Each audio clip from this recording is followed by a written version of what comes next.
Hello everybody, and welcome back to the channel. We appreciate you joining us here today. Well, we've got another video for you. This one's going to be another revolver.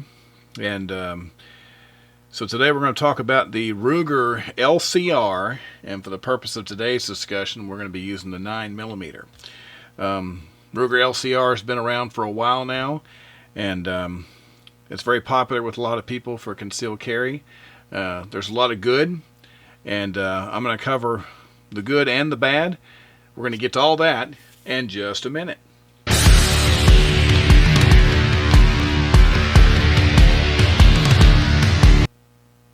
So once again, welcome back. We do appreciate you joining us today. And we just want to take a moment to thank all of you that have been watching our videos, subscribing, commenting and helping add to the discussion, helping people get information. It's what makes all this work, and we really do appreciate it. If you've been watching the channel, or if you just your first time, you had a chance to do so, if you will locate the lower right hand portion of your computer screen there's a little subscribe button. You can hit that. If you're on a mobile device, you got to scroll down below the video and you can hit subscribe there and hit the little bell icon. It'll let you know when to do something new. And we appreciate it, and it really helps out a lot. So, Ruger Lcr stands for Lightweight Compact Revolver, and it's definitely that. This was first announced back in January 2009. So, like I say, this thing's been around for a little while. But interesting, with this design, using the lighter weight materials, the Lcr is almost half the weight of, say, a stainless steel SP101. So, and that could be said, that comparison can be made with a lot of other large revolvers, which I'll show you in a minute. But the first thing we always like to do is kind of do a little direct comparison for you here. So just to give you an example, if we take our Lcr and we lay it down here, and I'm going to grab a metal revolver for you here. This little Kimber is really close to the same size, slightly smaller grip, slightly smaller dimensions from the top of the frame to the bottom of the trigger guard, but as far as overall dimensions, they're pretty close. But the weight, I can tell you, between these, I believe it when they make a comparison of about half the weight of one of your metal revolvers, because it certainly feels a whole lot lighter. Now, there's some other revolvers that are similar in size that I can compare it with as well, that are going to be lighter ones. Like, for example, this is a little M&P Bodyguard, and this is a little bit smaller as well. Just in a few places, the grip's skinnier, little things like that. But overall, these would carry about the same. And that's why I really like to do this, is just to use some more common offerings, and let you get an idea of how big it is compared to something you might already know. So anyway, get that out of the way. So, once again, this thing's been around for quite a while. And just to clarify, for the purposes of this discussion, we're just talking about the Lcr. They have what's called the Lcr X, and that's going to be featuring an external hammer, which is allowing it to be fired in single action or double action. We're just talking about the double action only Lcr today for the purpose of this discussion. So let's talk about the features. Well, so what we have here is once again, double action only, hammerless. This is a 5-shot, and in this case 9mm revolver. Now, depending on which one you get, makes a difference in what materials that they use in the frame. If it's a 22 long rifle, 22 Magnum, a 38 Special, then they use a 7000 series aluminum. Now, when you go up to the 357 Magnum, then this one, the 9mm Luger, and then the 327 Federal Magnum, they use a stainless steel frame. So obviously the better materials are designed to handle the more powerful cartridges better and safer. the trigger on this is really nice. It has a friction reducing cam that results in a, what they say is a smooth non-stacking trigger pull.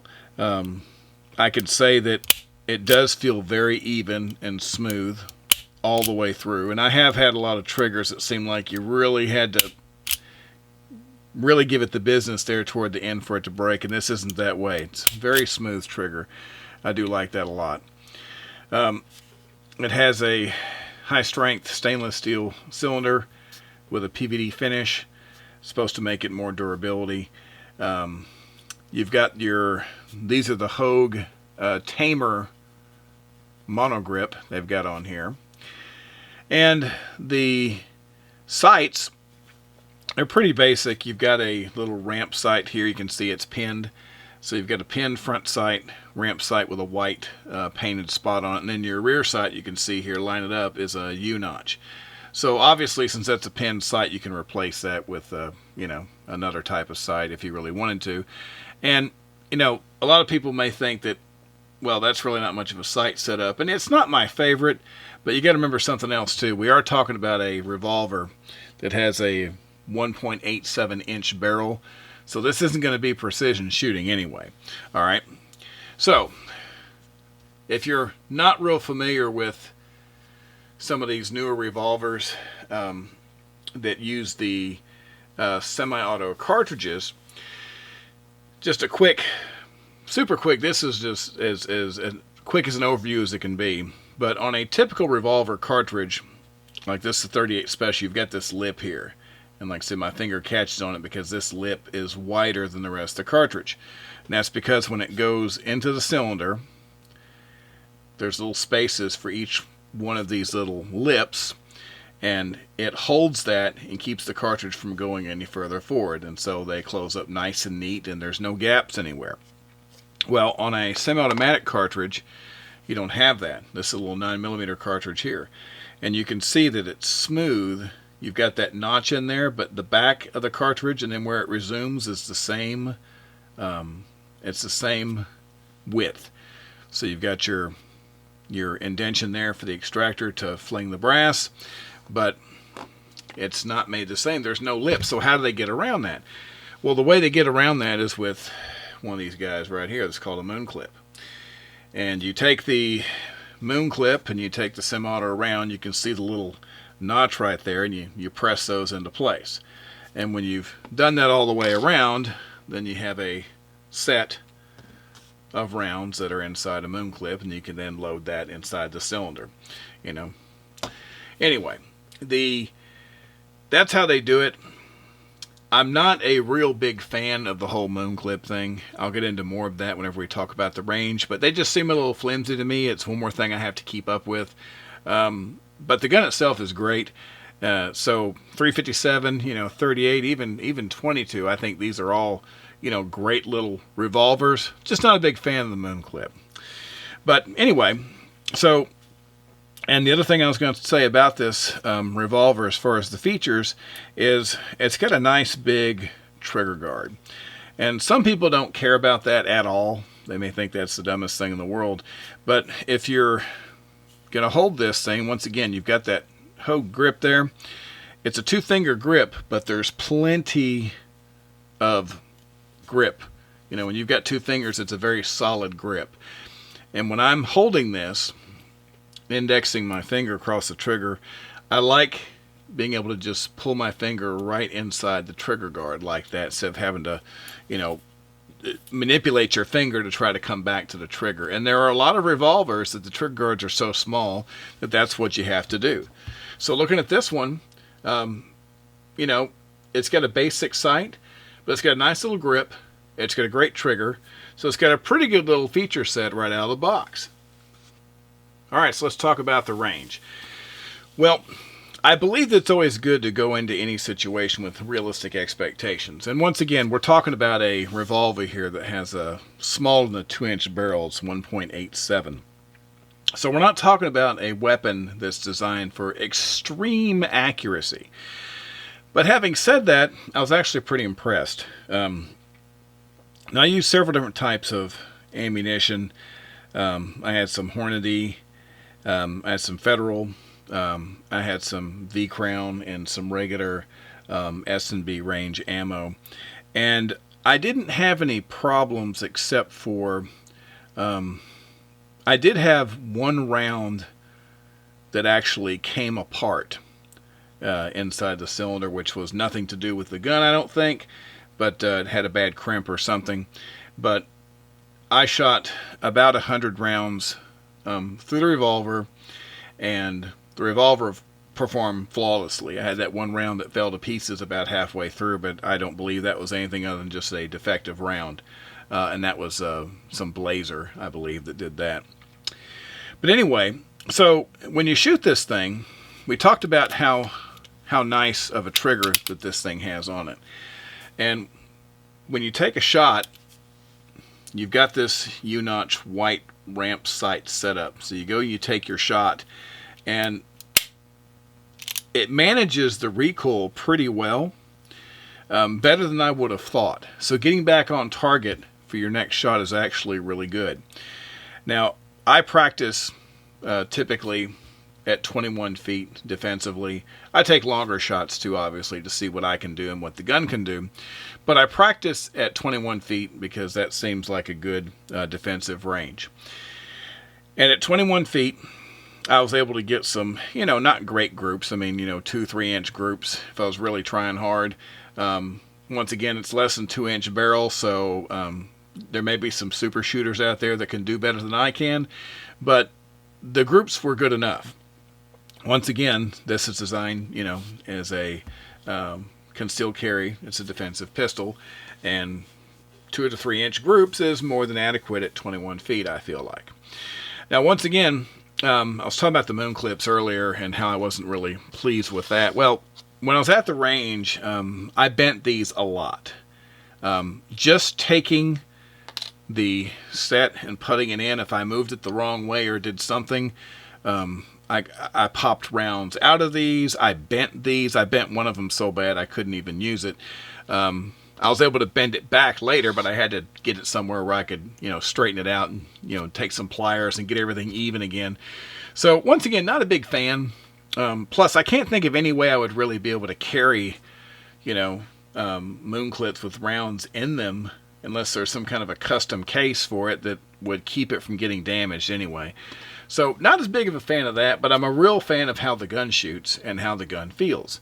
So as far as range performance, another thing, we had a couple of brand new shooters with us when we were shooting this pistol, and they were both ladies.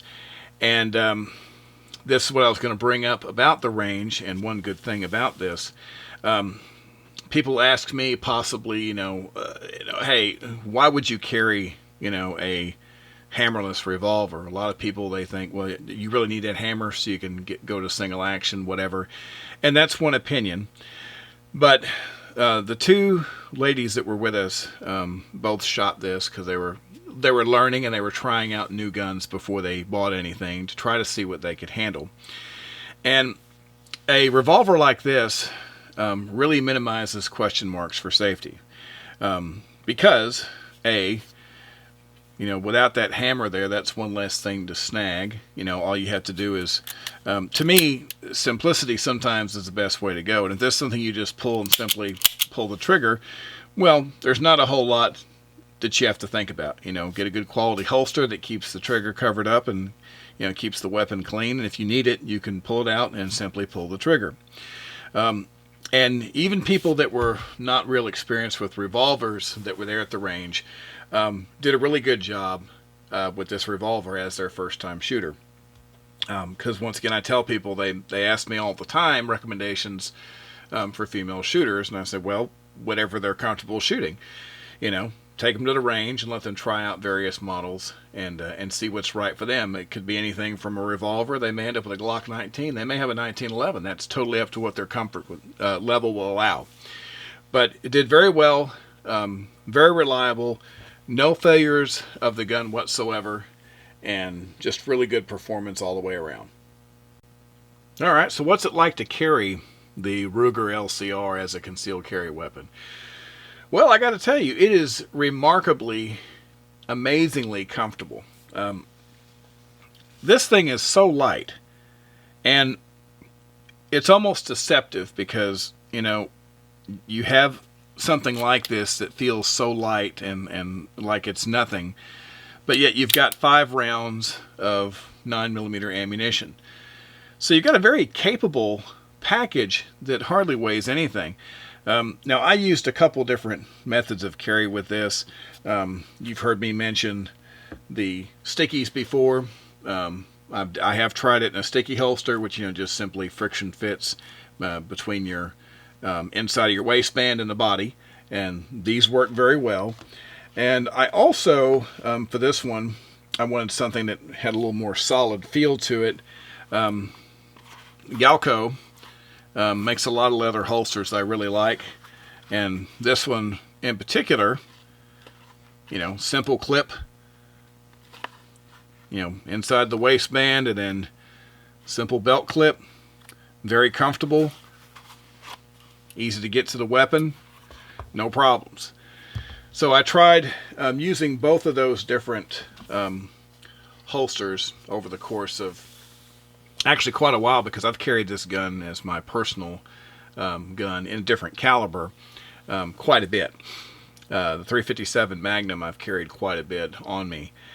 And this short grip and the fact that it's a, you know, a soft grip, what little bit sticks up out of your belt line, if it does touch your body, it doesn't hurt. It doesn't bother you at all. It doesn't irritate you. This is one of the most comfortable revolvers I've ever carried on me. Plus, it's small enough you could actually pocket carry it. But once again, if I did that, I would do so inside of the sticky and then put the whole package inside my pocket. So, Ruger LCR, as a carry gun, extremely comfortable, extremely light. If you're carrying inside the waistband, you hardly know it's there. So, really high marks for carry. So, overall impressions of the Ruger LCR.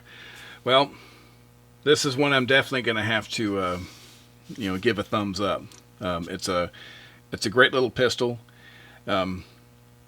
Like I say, I believe that for me, I'm a lot happier with one of the other calibers, just because I'm not a fan of the moon clips. But that's not a deal breaker, you know. If the 9mm is the one that you can get and you get a good deal on it or whatever, well, great. But the materials feel really good. It's really well made. The finish is really good. Great trigger. The sights are very much adequate for what you're going to do with this. The grip is amazingly comfortable.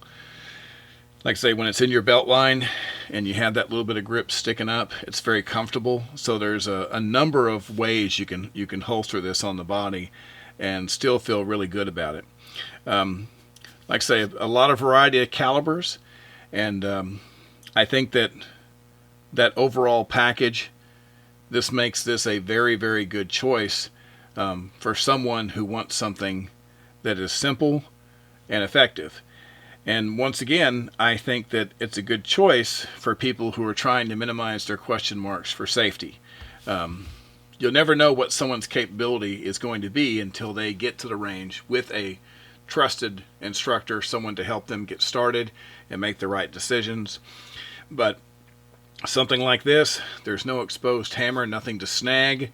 If it is concealed, you know, double action. You know, if you're in a hurry, obviously, in the unfortunate likelihood that you would ever have to pull your defensive weapon, well, if you actually had to use it, you don't want to have to think about a whole lot of things. And a double action only is a good answer to that, because all you have to think about is actually pulling the trigger. So, very good weapon overall, very good weapon for a beginning shooter. Like I say, it really reduces the question marks for safety. So, overall, I'd say it's a very good choice. All right, well, that's going to do it, guys. And we really appreciate you joining us here today once again. And, of course, if you hadn't had a chance to subscribe, please do so now. And we're going to be back very soon with another video for you. So, make sure that you hit the bell icon to get notified of what the next one's going to be. And we'll be back very soon. So, until then, be safe. And we thank you very much. Have a great day.